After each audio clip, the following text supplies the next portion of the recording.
రుతుపవనాల ప్రభావం దేశంలో కొన్ని రాష్ట్రాల్లో మందగిస్తే మరికొన్ని రాష్ట్రాల్లో చురుగ్గా కదులుతున్నాయి. తెలుగు రాష్ట్రాల్లో వర్షాలు లేక రైతులు అవస్థలు పడుతున్నారు. ఇటు ఉత్తర భారతంతో పాటు ఈశాన్య రాష్ట్రాల్లో వర్షాలు దంచికొడుతున్నాయి. ఒడిశాలో భారీ వర్షాలకు నదులు ఉప్పొంగుతున్నాయి. ఢిల్లీకి ఎల్లో అలర్ట్ ఇచ్చింది వాతావరణ శాఖ. రాబోయే వారం రోజులు అలర్ట్గా ఉండాలని చెప్పింది.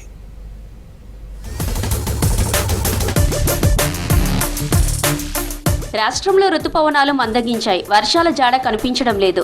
రోహిణి కార్తె ముందు మురిపించిన వర్షాలు ఇప్పుడు ఆరుద్ర కార్తె వచ్చినా వానలు కురవడం లేదు. వర్షాల కోసం రైతులు వేయి కండ్లతో ఎదురు చూస్తున్నారు. ఇప్పటికే కురిసిన అడపాతడపా వర్షాలతో దుక్కులు దున్నుకున్న రైతులు భారీ వర్షం కురిస్తే విత్తనాలు విత్తుకోవడం కోసం రెడీగా ఉన్నారు. కొన్ని గ్రామాల్లో వర్షాల కోసం పూజలు చేస్తున్నారు రైతులు. మరోవైపు పలు రాష్ట్రాల్లో రుతుపవనాలు చురుగ్గా కదులుతున్నాయి. ఒడిశాలో భారీ వర్షాలు కురుస్తున్నాయి. 2 రోజులుగా కురుస్తున్న వర్షాలకు ఒడిశా అతలాకుతలమైంది. ఒడిశాలోని బాలాసోర్ జిల్లాలో సుబర్ణరేఖ నది ఉప్పొంగుతోంది. దీంతో దాదాపు 50,000 మంది నిరాశ్రయులయ్యారు. వరద ప్రభావిత ప్రజలందరినీ పునరావాస కేంద్రాలకు తరలించారు. వరదల్లో చిక్కుకున్న గ్రామాల ప్రజలను రెస్క్యూ చేస్తున్నారు అక్కడి సిబ్బంది. ఇక ఢిల్లీలో భారీగా ఈదురుగాలుల వర్షం కురిసింది. దీంతో వాతావరణ శాఖ ఎల్లో అలర్ట్ ఇచ్చింది.